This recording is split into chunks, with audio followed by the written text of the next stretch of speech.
everyone in Patriots Nation, and welcome back to the latest and always greatest. Today might even be extra greatest edition of Six Rings and Football Things, brought to you by WEEI, Odyssey, and 2400 Sports. Per usual, you got me, your old pal Nick Fitzy Stevens, alongside Andy Jumbo Hart. And today, Andy, we've got a very special guest in the neighborhood, because we are joined by one of the authors of The Drafting Stage, creating a marketplace for NFL draft picks. He is one of the sharp, bright, analytical minds behind the analytical wizardry that is known as POOF, as we like to say sometimes here on the show, PFF, Pro Football Focus, the one and the only at PFF_Brad. Brad Spielberger joins the show today to drop some knowledge and give us some thoughts what the world of number crunchers outside 495 and 128 thinks about the New England Patriots. Brad, how are you? Welcome to the show. I'm doing great. Thanks so much for having me, and appreciate the intro. Oh yeah, we're all about great intros. What we usually like to do is peak with the intro, and then it's diminishing returns the rest of the downhill from there. That fits. Yeah, 100%. So listen, I just wanted to start off. Let's take a step back to see where we were and how we did before we get into where we are now and what's going on. So I saw a tweet the other day, and I understand that DVOA and PFF are two completely different analytical numerical realms who may share some parts of the concentric analytical circle. But I saw Mina Kimes puts out this tweet the other day saying that somehow the Patriots finished first in weighted defensive DVOA, I want to say, for the 2022 season, which kind of caught me off guard. We knew the defense was good, but I wasn't sure it was that good per se. So where does PFF stand on how the Pats did last year, offensively and defensively, especially considering how just dysfunctional, if we're being kind, the offense was under Matt Patricia and Joe Judge? Funny you mentioned that tweet, actually. I was going to interact with it. So there's a metric that I think applies to any analytical quote-unquote person, which is EPA per play, or expected points added per play, kind of in the lexicon for anyone. And really what that is context and situation adjusting, where the simplest example, 4 yards on 1st and 10 is not as valuable as 4 yards on 3rd and 4, right? So like you take all that into account and kind of adjust everything. The Patriots defense was number one in EPA per play allowed for the season last year. But I think the big thing with them, when you dive into the numbers, they absolutely demolished and dominated a lot of bad quarterbacks. And some of the better quarterbacks were able to move the ball against them and score some points. Look, they had games like the Lions game where a high-powered offense got blanked. It wasn't just that. But I do think, what we've looked at a lot is defensive performance often can just be dictated by how good was the quarterback and offense you were playing against. So I think they are a good unit. I think that we'll get into the additions this offseason. I think they made a lot of nice ones, particularly in the draft. But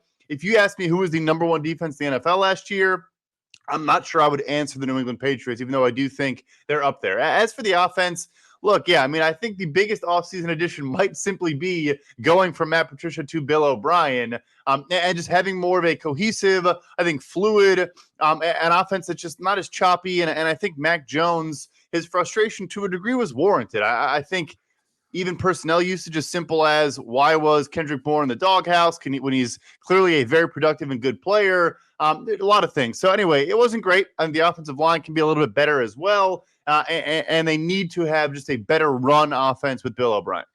So, Brad, one of the things we talk a lot about on this podcast, both leading up to the draft, free agency, or just in general, is the Patriots lack a number one offensive weapon. They are one of the few teams in the NFL that it's really hard to say who's their go-to guy. And we lived Julian Edelman and Rob Gronkowski and going back to Moss, like Brady always had that guy or often had that guy. In terms of an analytical or a statistical perspective, how much does them not having that elite go-to option on the offense affect what they're able to do offensively compared to the rest of the league? Yeah, it's funny. I think the reason I have my job, honestly, the genesis of it all was being fascinated by the Deion Branch days and the early Patriots days, and how I think you could argue they didn't have an alpha wide receiver, but then he kind of realized they've kind of just replaced getting these amazing tight ends to be their go-to guy in the red area on 3rd down in key situations. And that's a cheaper position. So it was kind of money balling the entire operation. But I do think it matters. I think right now you have every style of player, and they're trying to kind of piece together a number one with, okay, our contested catch guys, Devontae Parker, our speedy guys, maybe Tyquan Thornton, this, that, the other. but I think it does matter. I think on money downs and tough situations, when it's maybe, a big third down or Mac is kind of scrambling, keeping a play alive, to not have that guy that in your mind, you just say, you know what, like that's my go-to guy. I'm going to let him make a play. I'll live or die by that player. I think it does have an impact. And they still don't really have that guy after this offseason. Again, a lot of nice pieces, but not that number one alpha type dude. Yeah, there was talk all off season long of potentially going after one like a DeAndre Hopkins. Does he still, per your numbers, have what it takes to be a number one receiver? I know, like in only 9 games last year, he had over 700 yards receiving, bunch of catches, 3 touchdowns, and that was coming from the likes of like you, me, and Andy, aka Trace McSorley, Colt McCoy, and half of a. Yeah, okay, all right. Trace McSorley's one of us now. Not for long. He puts the not for long in NFL. Trust me, Andy. Okay. I give Malik Cunningham a far better chance of being the third quarterback on the Patriots this year. But like, what did DeAndre Hopkins help the Patriots? Like, we all think like there's the star power of like, yeah, I want D-Hop. I want a number one receiver. But do the numbers bear out that he would be a very worthy addition to the offense? So I don't think they would trade for his current contract, which I guess is a bit of a different conversation. It's obviously not just football, but I mean, the Patriots are not in the business of giving up picks to get a 30-year-old with a $19.5 million salary. That's why they're the Patriots in a lot of ways. So, but look, if he does maybe get cut, because Arizona cannot find a suitor, I don't know about the relationship with Bill O'Brien and DeAndre Hopkins. I won't speculate on that. I don't think it's the greatest, but yeah, like, yes, he's still over the last 3 seasons, even with injuries and the suspension, is a top 10 graded wide receiver for us. Like you mentioned, was very productive. Yeah, he was just kind of getting balls chucked at him willy-nilly, but a ton of targets, a lot of big plays. He's still one of the best contested catch, guys in the NFL. So heading into the draft, I thought the Patriots' biggest need was cornerback. And I thought the best cornerback in the draft was Christian Gonzalez. And I thought if they wanted to fill need with him, they would have to trade up, maybe top 8, who knows, top 5. They get Christian Gonzalez at 17, trading down. How good a pick do you think that is? Value-based, Patriots word, value at 17.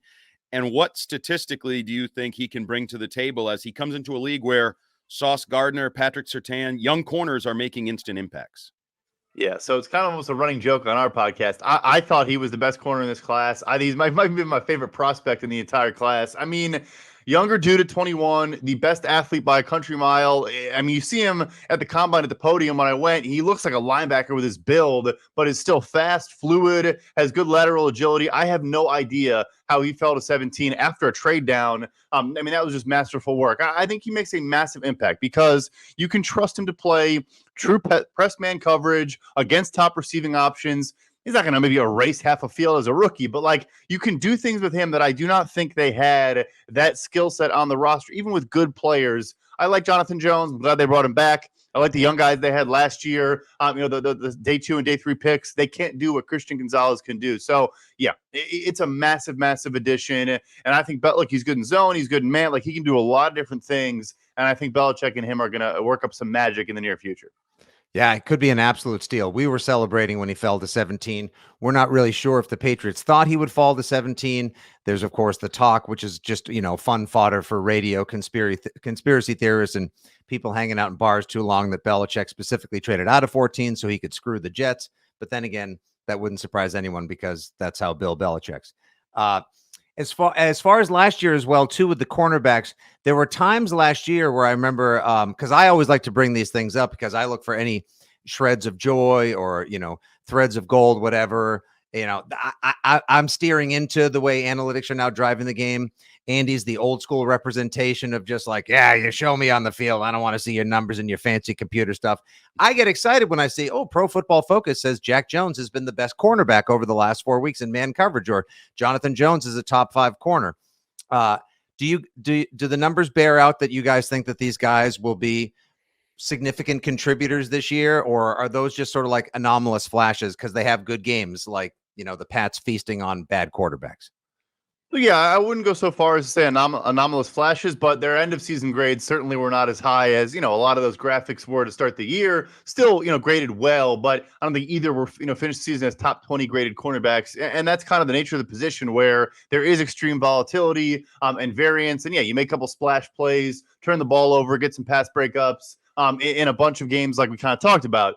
You play Zach Wilson. I think you and I would grade pretty well against Zach Wilson in the secondary. So, but still, I do think they are good players that are going to have significant roles. Obviously, weirdness with Jones, with other stuff going on. Who knows off the field?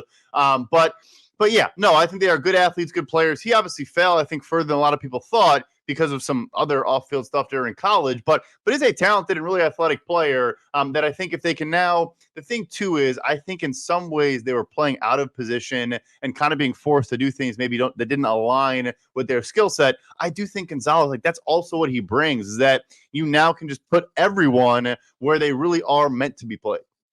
So we talked about the Bill O'Brien addition, and maybe that's the biggest addition to the offense and fixing the dysfunction. Obviously, they brought in some players, Mike Gesicki, Juju Smith-Schuster. There's a guy that I think could sneakily be the best addition of the offseason, and that is James Robinson, because I think there were times last year Ramondre Stevenson broke out, but looked like he wanted to tap out of games, and there was nobody to tap out to. Damian Harris was hurt. He got worn down. And I kind of look at James Robinson and what he did in Jacksonville. In that first year, he had like 1,400 yards from scrimmage, ran the ball, caught the ball. He's almost maybe a 1B to Ramondre, where he can kind of replicate all the roles that Ramondre fills. Am I too positive on James Robinson? No, and that obviously is kind of the question mark here. The Jets traded a 5th-round pick for him and kind of let him go for nothing right after, even though they could have just, tagged him as a restricted free agent. So I imagine that is tied to health. But no, if not, I agree with you. I do like, in particular, getting him in on early downs to keep Ramondre fresh for a lot of those third downs and catching the ball. He's already a solid pass protector for a young running back. So, yeah, I'm very high on Ramondre, but I agree. You can't have him in a workhorse type role. You can't have any running back in today's NFL in a workhorse type role, really. So, yeah, I think Robinson could be a sneaky great addition as well. So maybe from someone like yourself who follows all of these players for their various intangibles and maybe some of the things that we as casual fans or just, Foxborough faithful watchers don't understand. What do you think it would have been that would have told the New England Patriots, let's let Jakobi Meyers go, even though he fits and he's well loved in the locker room, and let's bring in Juju Smith-Schuster? Yeah, it's a good question. I do think once we saw the details, I know initially it looked like they signed the exact same contract. I think Jakobi himself tweeted like Cold World or something like that. And then the details came out, and realistically, Smith-Schuster signed for a decent chunk less. So that you could argue maybe is as big of a part of it as anything.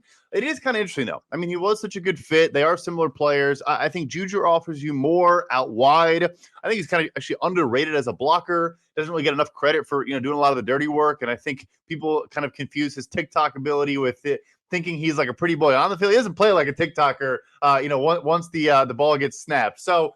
Yeah, it's a good question, though. I did find it kind of interesting. I don't have a great answer for you, but, I think it might be that they want to have a guy they trust a little bit more out wide. If they want to keep Tyquan, it seems like they like him as kind of that vertical threat out of the slot. I think maybe that could make some sense.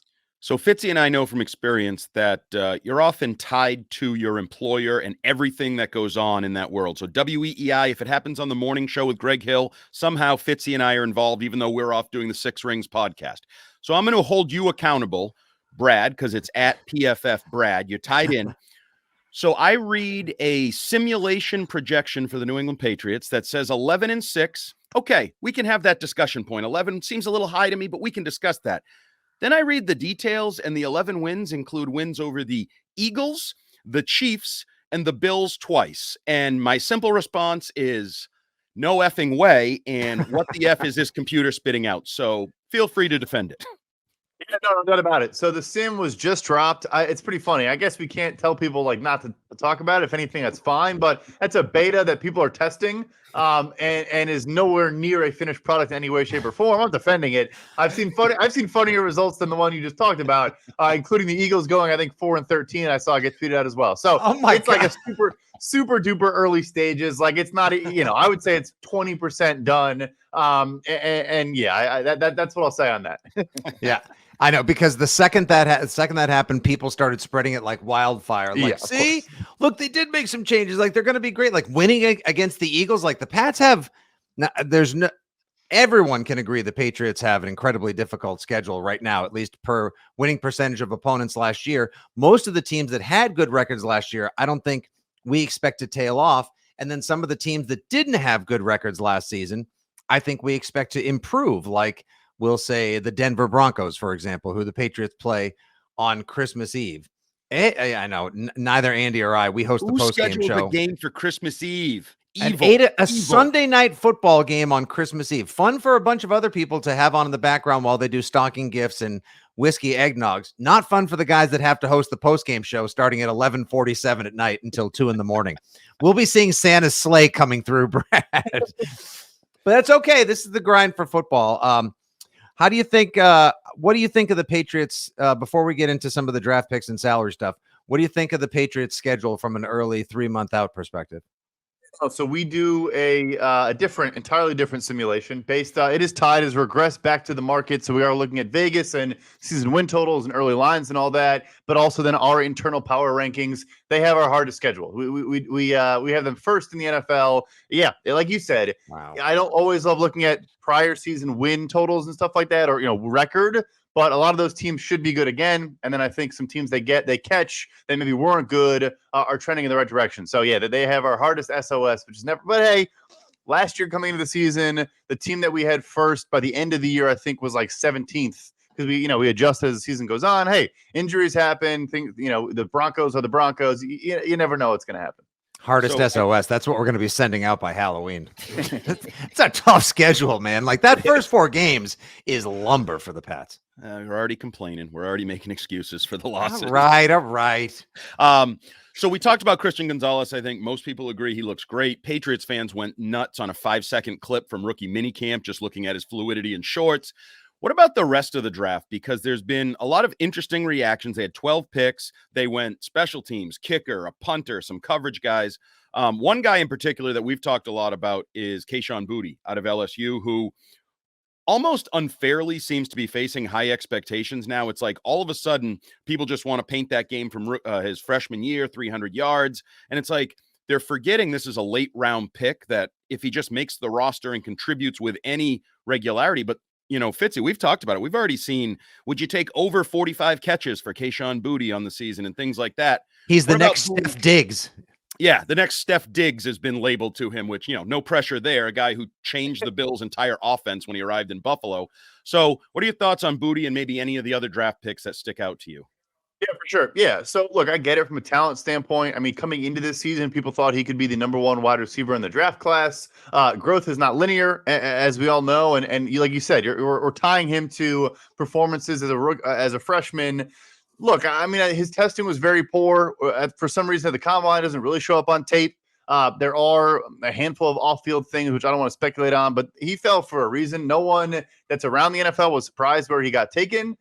Even given all of his talent ability. So look, like I get why, people think he could become a total steal and all that, but you should still tether his expectations to his draft slot. That is the best predictor of a player's, a future outlook of their career. And he got taken where he got taken. So I like their class a lot. I know it's a lot of names that weren't household names. And maybe that kind of turns some people off. I'll just touch on a couple. So Keion White was funny where this happens every year. There was first round buzz, and I was like, that would be an insane first round pick. I watched the tape. He's clearly a freak athlete. Obviously switched over from like tight end to defensive end. He can play inside. You can kick him on the inside for pass rush snaps.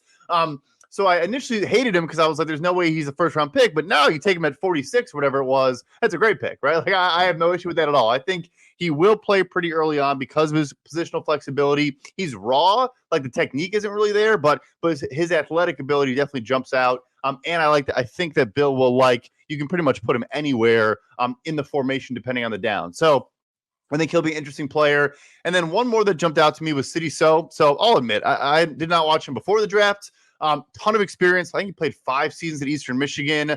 I think he's inside-outside flex, could maybe be a tackle at some point if they wanted. But them, they take these big, physical dudes that are still pretty good athletes, better in gap systems and zone systems, which makes sense for their offense. But still, kind of like a Michael Onwenu, they're not bad athletes. They're just not these nimble, 300-pounders that can dance in space. But I think they are going to have a better offensive line. I do wonder about the tackle spots a little bit, but yeah. Anyway, I think they improved. I think it was a good class.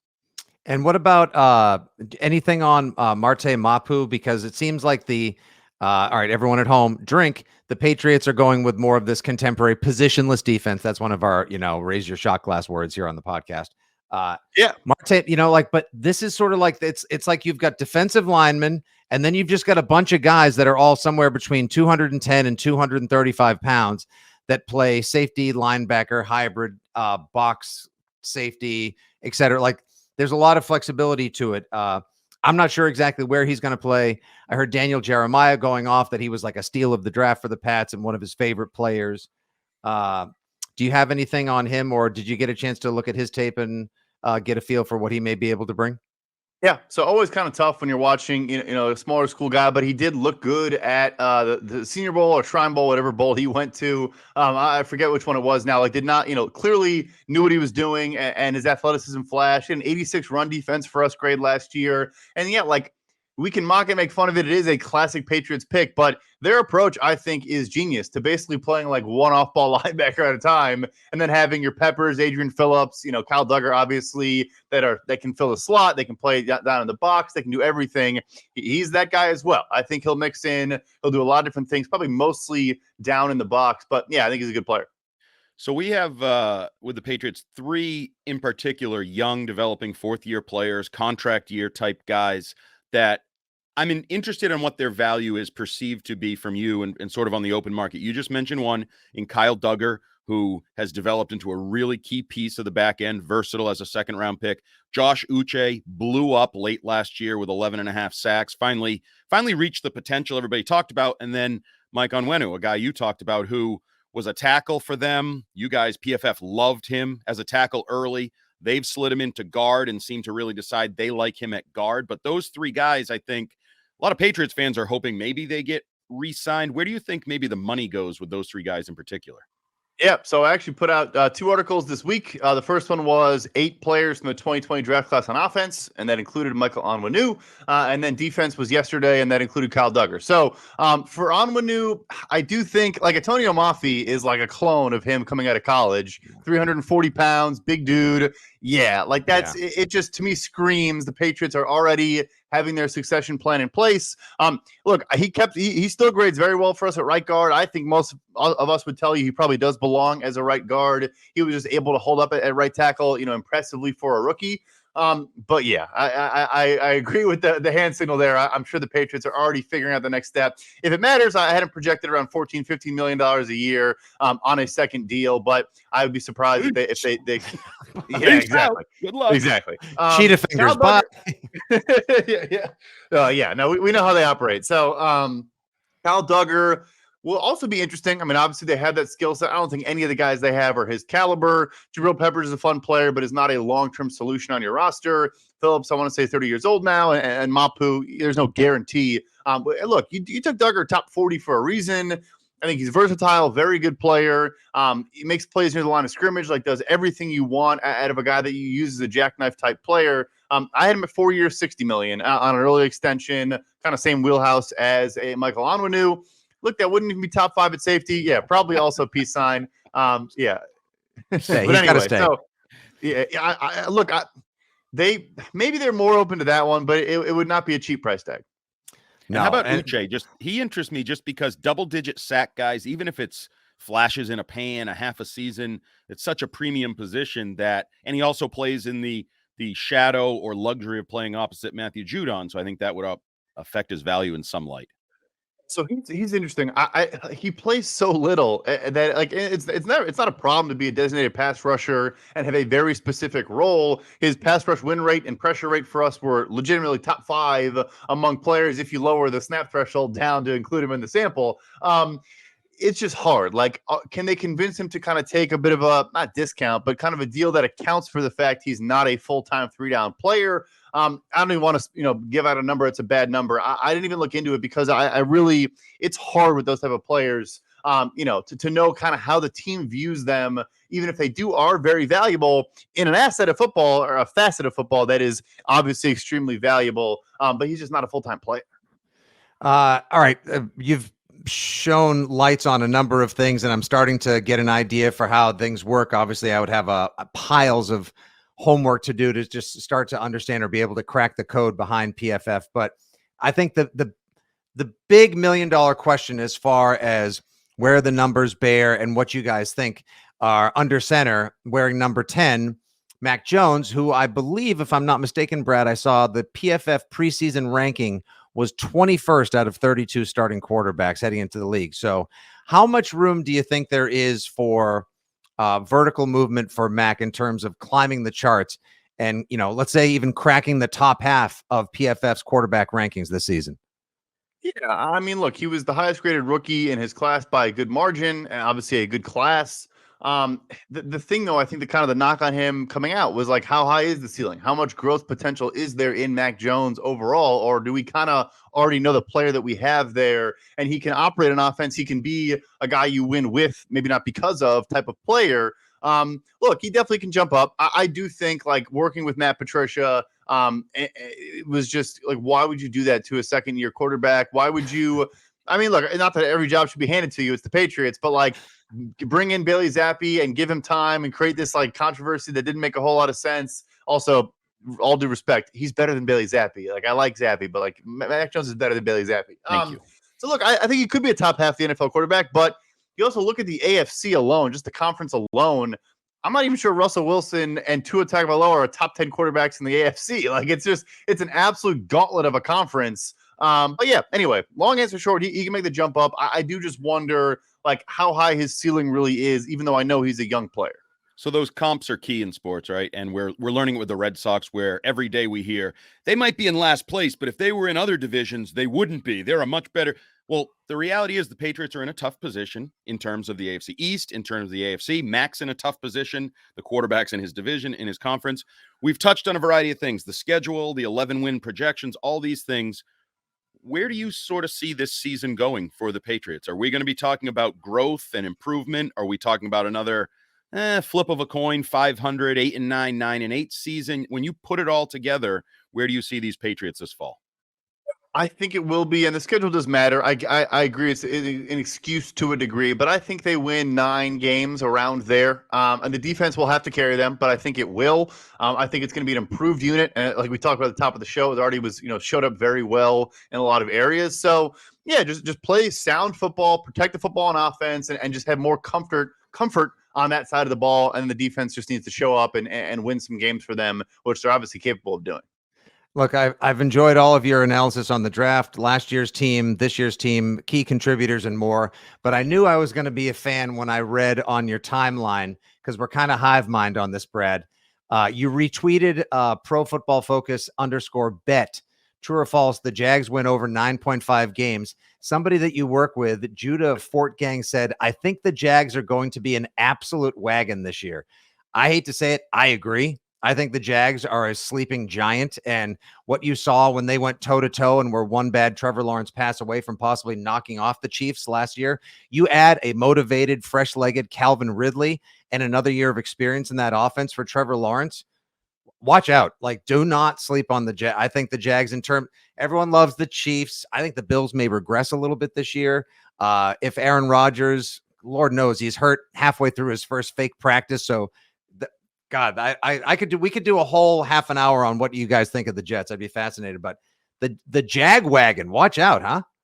Watch out for the Jagwagon. Unlike the AFC East, they're probably have the easiest 6 games on their schedule of anyone with who they're playing in the AFC South. But yeah, no, the big thing for me is I think we're just forgetting that even if Calvin Ridley is like 80% of the Calvin Ridley we knew, he just dropped the number 1 wide receiver on a team that was already good. I think they're going to be a 12 win plus type football team. Any other teams that you're high on? Maybe, I mean, everybody knows the regular picks to go to the Super Bowl to be, but we know it's the NFL. There will be a team that everybody's like, wow, I didn't see that coming come November, and has a great record. Any teams you're high on? I would say like people are somewhat high on them, but I'm probably higher on the Seattle Seahawks than a lot of folks. Like, I think they could be a legitimate win the NFC West if the quarterback situation in San Francisco is not clear. I think Arizona and the Rams stink. And the NFC conference at large stinks. And I think Seattle could be another team that could quietly win like 11, 12 football games and maybe win a couple playoff games as well. Yeah, they had a really good draft as well. And you add Jackson Smith and Jigba to that receiving core as well. With Geno Smith, who I don't think is going to be a one-year comeback wonder as well. Good call. Brad, we'd love to have you back on sometime soon. Just FYI, obviously, PFF for us stands for publicity for football. So we'll try to do everything we can. I make these things up as I go, Andy. Give me a It's little terrible. Just smile and be polite. Just okay, Bob. All right. I also send beer boxes. So if you have a particular kind of, we pay in beer as well. So you can give him a follow at PFF_Brad as well. He is, per the Twitter bio line, R&D salary cap analyst for Pro Football Focus, contributor for overthecap.com.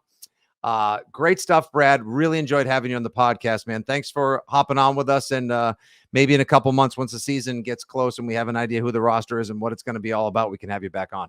Yeah, thanks so much for having me. And of course. Awesome. Thanks, buddy. Appreciate it. Brad Spielberger from Pro Football Focus here on Six Rings and Football Things. That was a fun chat, Andy. I enjoyed that. Okay, now, Mr. I'm not sure what I think about Pro Football Focus. How do you feel after now you had a chance to put a human face and touch to the PFF machine? Oh, he seems like a nice fellow, and I like that he distanced himself from the simulation that's in its beta testing mode. What did he say? 20%, maybe? It's about 20% accurate. So that sounds like someone who like created an AI that's about to take over the world. Like, my intention was just to help humanity. I'm sorry. Right. Yeah. Yes, that's Tony Stark, right? When he created that Ultron, and it exactly. It may go wrong, but exactly. He was a good-humored man. I've dealt with others in his company that aren't all. They get a little more defensive if you question their numbers and their statistics. So no, I enjoyed. And let's be honest. I mean, he kind of fed my beast, Christian Gonzalez. He really likes it. He thinks James Robinson, if he's healthy, could be sort of an under celebrated addition. So I'm all in with Brad. He can come back anytime. He's one of the few good ones at PFF, apparently. Well, I'm not sure if that necessarily was the olive branch they were looking for, but then again, you do how you do. All right, here we are in the back end of the podcast. We're going to do a little mailbag. I got some great questions from the Foxborough faithful, from the Facebook and the socials. But real quick, Andy, let's just touch on what's been the story of the midweek for Pats fans. The news dropped Wednesday evening. The Patriots have been docked, fined, or told to cancel 2 voluntary OTAs, 2 OTA days. It wasn't that Belichick didn't want his coaches talking to the media. It's that the NFL came in and said, you guys did this wrong. We're telling you to take your ball and go home for now. What do you think was behind the Patriots losing those 2 OTA days? It's usually too competitive or too much time on the field or too many, coaches on the field that weren't supposed to be when it's supposed to be a strength and conditioning coach on the field. Those types of things. It's usually relatively minor. I don't love it for 2 reasons. Right. First and foremost, we've talked about, I really like the structure that they've put together with Bill O'Brien and Adrian Clem, adults on offense, Steve Belichick and Gerard Mayo, adults on defense, Joe Judge, Cam McCord, adults on special teams, Matt Groh, the adult in personnel, Bill overseeing all the adults. Well, this structure done screwed up a little bit, and it's not uncommon. Pete Carroll did it. Mike McCarthy's done it multiple times. Super Bowl winning coaches do it. The other thing I don't love is the possibility that there's a whistleblower in the ranks, like somebody, coming off a year where clearly there was a disconnect between Matt Patricia, Joe Judge, and the players. Did a player turn them in? Like, what happened here? I don't love that idea. I did read that oftentimes they're now forced to tape their OTAs and voluntary workouts and submit those tapes to the NFL. And then if some sort of, well, I did notice a physical anomaly. This seems to be a little too aggressive, Mr. Goodell or Mr. Vincent, that somebody may have turned them in from the offices. That would not surprise me at all. And no, I am not trying to play to the base that is, ESPN and the NFL hate the Patriots. Defend the wall. Hurrah! Do you think the Patriots even resonate with them anymore? That's the sadness of this. With the NFL or their fans or both? Just in general, the Patriots have lost they're not Darth Vader anymore. They're not the badasses that you want to hit. You're not fearful of them. They're kind of sad. They've had 2 losing seasons the last 3 years. They haven't won a playoff game in 4 years. They're not the big bad villain they once were. So I'm not even sure they'd resonate. Now, you're right on the taping part. You either, I think you have to submit them, and who knows how closely they look at it. Maybe they do sample, like just maybe it's 32 teams, send them in and they just randomly pick 4, look through them, see if there's anything that stands out. It could be that. I would prefer that over hey, NFL, I just left the practice field and This is Stamondre Revenson. Right, exactly. Well, yeah, even worse if it's somebody like that. No, it wouldn't be him as well. And I don't think it's a whistleblower. Throwing a name out there for no reason. They just picked the wrong sample. It's too bad. And as far as the Patriots not being a villain or the Darth Vader of the NFL anymore, I understand. But at the same time, I find your lack of faith in the Force and Foxborough disturbing. And what else would be disturbing is if we didn't make time for all these great questions we have for a quickie mailbag here on Six Rings and Football Things. Andy, I'm just going to throw them at you fast and furious like your favorite Vin Diesel movies. Here we go. Michael Peterson on Facebook. Do the Patriots keep 5 wide receivers or 6 this year? I'm excited to see Boutte and Douglas. It seems like a crowded receiver room. Okay, so I've heard this idea. We've even had the Bill Barnwell's, oh, they have too many receivers. They're going to trade Kendrick Bourne. What? I mean, are we considering DeMario Douglas and Kayshon Boutte as legitimate option? Like, apparently they're like Mike Williams and what's his name in Los Angeles now. Like, what are we talking about? Like Kurt Godwin and Evans? Stop it! It makes no sense to me. They are Keenan Allen, as our friend Brad from PFF said. They're in their like beta testing phase. Like they could just fall apart, not work, and really need a lot more time in the offseason. Like. And maybe one of them is good. I would be really surprised if both come in as late round picks and earn key roles. So I think they're a 5 receiver team. And I think it can be a stretch to get to 5. Like we'll see how it goes. So you have Juju Smith-Schuster's your 1. Kendrick Bourne, Devontae Parker are your 2 and 3, right? And then you have Tyquan Thornton. Okay. Someone else. Kayshon Boutte's going to make it. Oh, maybe. I think he does. I think he does. The 5th option is an open door, is to be won, is to be earned. The first 4, I think, barring unforeseen circumstances, are on your roster. That's my point, though. Get to 6, you couldn't get to 5. You had to say, well, we're going to win a 5th. So how are you going to get to 6? So I think it's a 5. And also, I don't rule out the 4. Bill Belichick will not keep a 5th receiver just because it says here in the NFL that most teams keep 5 receivers or more. He'll keep... and we have the wild card of Ty Montgomery. Is he a receiver? Is he a running back? Where do they sneak him in? Mike Gesicki. Do you say, well, he's really kind of a receiver, so he's the 5th receiver. So I think there's a better chance they keep 4 than there is they keep 6. Good point. Yeah, you keep Gesicki. You keep Gesicki. He qualifies as tight end. You keep another one as a blocking tight end. Gesicki's more of a receiver. That's how you can keep 4. Okay, that can make sense as well. And look, who knows what's gonna happen with the Patriots special teams as well after the kickoff rule got passed this week. Andy, since we didn't get a chance to comment on that because it passed just after we recorded our previous episode a couple days prior, could you explain to the fans, the listenership, the 6 ringers, what exactly it means with this new kickoff rule and how this may affect the Patriots specifically, who invested so heavily in special teams this offseason? So we know one of the new age adjustments to the already put in place kickoff rules was at times Patriots and other teams would try to kick it high and short, kick it to the 5-yard line, right? Let the coverage get down, make the play, try to keep them inside the 20 or wherever it may be. This eliminates that because this new rule is you fair catch it at the 5. You do not take possession at the 5. You take possession at the 25. Wherever you fair catch it, you're at the 25. I hate it. I'm a football traditionalist. I saw Andy Reid pushing back on it, saying basically we're going down the road toward flag football. But Andy Reid, you shouldn't be surprised because Troy Vincent within the last year, when asked about the future of the NFL, said flag football. Like they're telling you where they're going.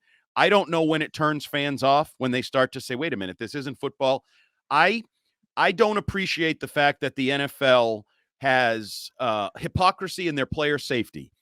All the information tells you turf is not good for players. You should be playing on grass. All the information. And yet almost everybody has turf. Why? Cha and ching, because they can have concerts and Monster Jam and all these things easier, and their turf still looks good because it's fake and it causes injuries. Oh, so you disregard player injuries for turf. You disregard player injuries to add a 17th game, but you want to take player injuries out of the game because it's part of the game on kickoffs. It makes no effing sense, and I hate it.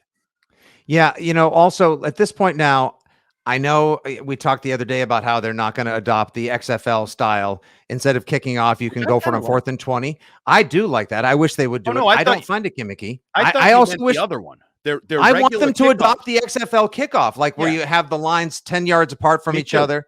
Yeah, that still allows for a physical kickoff return, but doesn't allow human 225-pound padded man missiles to get a head start and crash into each other. People know what I meant. Stop it. Stop it with your curious Brock Johnson eye. Using your lingo, I was a man missile in college. Nope. On special teams. Yeah. Yeah. Okay, I was a that's wedge fine. breaker back in the day when there was. I That was also part of surprises. That I should was a come as wedge breaker and part of the wedge. It may explain some things at this point in my life. Yeah. We'll just leave it at that because I'm no doctor, nor have I played one on TV. But I do a podcast and radio with you on a regular basis, and that makes a lot of sense. All right, Andy, back to the questions we go. Here we go. Greg Donahue, was there a second shooter on the grassy knoll? I said ask us about anything. Yes. I agree as well. Okay.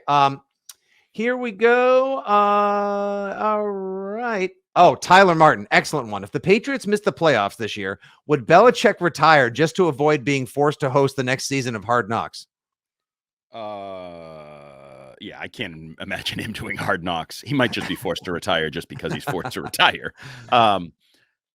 Yeah, that's going to be interesting if it goes down that road, if it's another playoff free season. And as we talked with PFF Brad about, based on the division and the competition and the schedule, they could be a better football team and still miss the playoffs. And then what? Then what happens? Dun dun dun.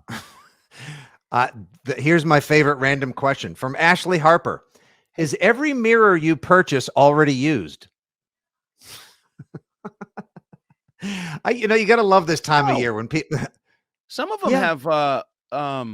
No, they're never wrapped. You have to be able to look in it so you can figure out if it works or not. No, sometimes they have it with that little, like that thin layer of like brown paper, like the same brown paper that the butcher might use or something.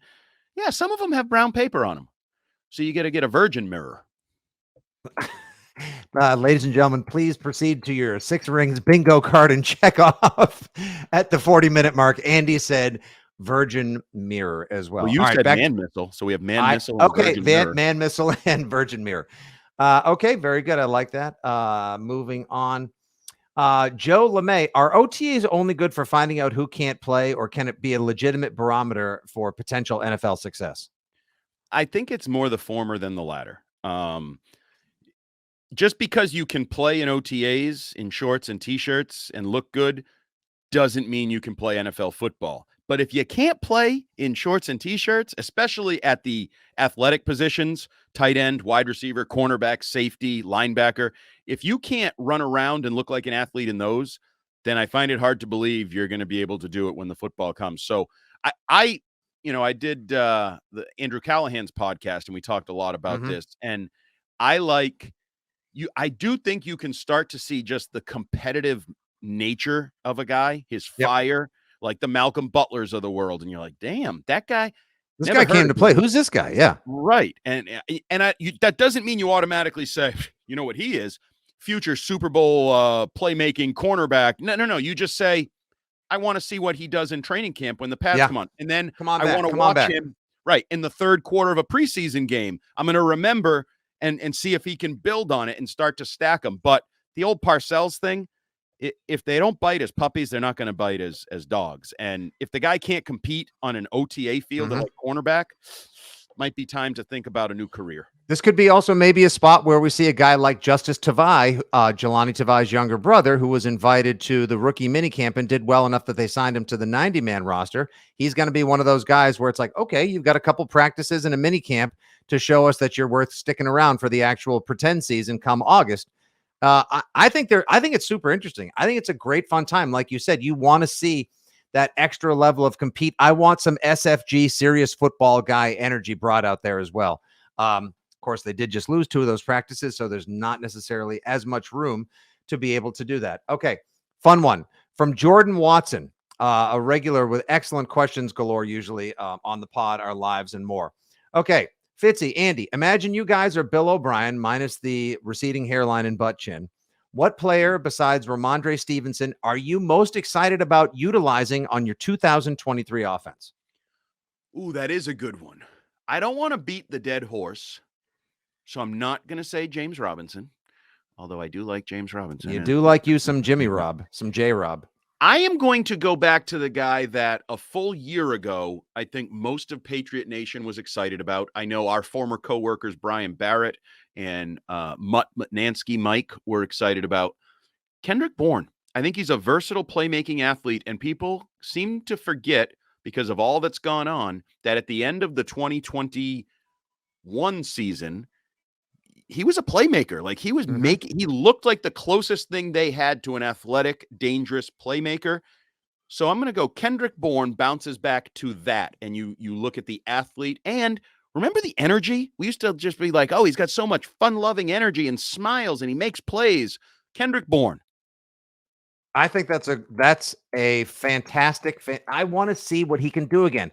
We're not looking for Deebo Samuel 2.0. Just if you get him back to where he was in 2021 and maybe even increase just a little bit, like I think the way, if this offense works to its maximum capacity with Robinson and Stevenson and Juju and Tyquan and Kendrick, and if maybe one of these rookie receivers adds even just a little something. You know, I know there was that piece Chris Mason put out on Mass Live that I put up on our site about how his high school coach is all hype, steal of the draft, get your popcorn ready. That's what those guys are supposed to do. They're supposed to be hype men for their kids. They're so thrilled that one of theirs made it to the NFL. But if you get just a little something, I don't know if the Patriots are going to be like downfield dangerous this year. However, they could be, in a best case scenario, offensively unpredictable. And that's the best thing I think Bill O'Brien can bring back, in addition to the confidence and the competence, like you've said time and again, the big C words entering 2023. Some offensive unpredictability would do this team a lot of good. Andy, we could do this all day long. I'm just going to throw one more in for you right here. There's so many we can sit. This is like a mailbag that'll just keep on giving. How come it's not a female bag? No, MAIL. Thank you very much. We'll get canceled eventually. Could you not hasten our departure from the broadcast platform? All right, here. Where was this last one? Okay. Scott Mello. Mac was lights out with a real offensive coordinator in 21. Crap year last year. Now he's got a real OC again. I guess Brad sort of answered this one, Andy. Are you with Brad, PFF Brad Spielberger, who joined us in the first half of the program? Can he be a top 15 quarterback, and can this be a top 15 offense? Yes and yes. Certainly, I don't actually think that's any great shakes if you're a top 15 QB or a top 15 offense. I think that's very mediocre. I would also, what was the phrase? He was lights out as a rookie. Yeah, I guess we were so ready to be impressed because we're coming off of Cam Newton skipping footballs to people. He was never lights out. He was terrible last year, but he was never lights out as a rookie. If he gets to lights out, then yeah, you're better than a top 15 quarterback. You're better than a top 15 offense. And we've talked a little bit about this. I think the depth of weapons that he has to work with, the running back, the many, many assets he has around them, like you have around yourself right now. I think they can be a good offense. I don't know if they can be great. I don't know if they can be lights out, but I think they can be good. All right. We are currently joined by one of my young ones who is home on a sick day. Hair day. See, Sawyer, that's Andy. You want to say hi to everyone, Sawyer? Hi. Yeah, Sawyer's not feeling so good, everybody. Hi, how are you? Sawyer's not feeling too good today. He stayed home. He just finished watching the Paw Patrol movie, and now Dad is going to make his way into a different doghouse. Andy, that was an excellent episode. We thank Pro Football Focus's Brad Spielberger for joining us in the first leg, providing some statistical analysis and opinion on where the Patriots were, where they're going, and how their draft worked out. Thank you so much to everyone on Facebook, through the socials, who gave us some great questions, some great stuff to chew on. There's a few more we can get to on our next mailbag as well. Any final thoughts, Andy, before we wrap things up on this latest edition of Six Rings? My only final thought is, whether it's us or Brad or just the general media, some fan, I feel a trend toward positivity at this point in Patriot Nation. It's only May. We're knocking on the door of Memorial Day. Everybody's putting their boats in and the burgers on the grill. But I would say trending toward positivity, even if it's not quite in the positive world of beat the Eagles, beat the Chiefs, beat the Bills twice. Yes, maybe that PFF sim of 11-6 could be a bit of a reach, but I too feel things trending in a positive direction as well. That's nice to hear. That's a great note to end on. May not be the salad days of Memorial Day where it's like, yeah, I can't wait. I got my season tickets. You get your playoff tickets yet? You book your Super Bowl tickets? Like, we're not there, but we are trending in the right direction. We got good vibes again in Pats Nation, and that's about all you can ask for. All right. For producer Justin Turpin, our guest Brad Spielberger, young sort. What's that, buddy? We're going to the arcade. All right. We're going to go. I don't know if you're going to the arcade. The biggest arcade. Okay. We might be going to the arcade. You never, it depends on how Sounds we're like feeling you are. later on. It sounds like I am. And there's going to be popsicles involved too. For Sawyer, everyone at the arcade, Andy, your old pal Fitzy. This is the latest Six Rings in Football Things brought to you by WEEI Odyssey and 2400 Sports. Thank you guys for listening. Give us a follow at Six Rings Pod. Rate, review, subscribe, and share. We will be back after Memorial Day with a fresh batch of pods, heading into a pared down OTAs before minicamp in the middle of June. Thanks, everybody. Good day. God bless. And as always, go Pats.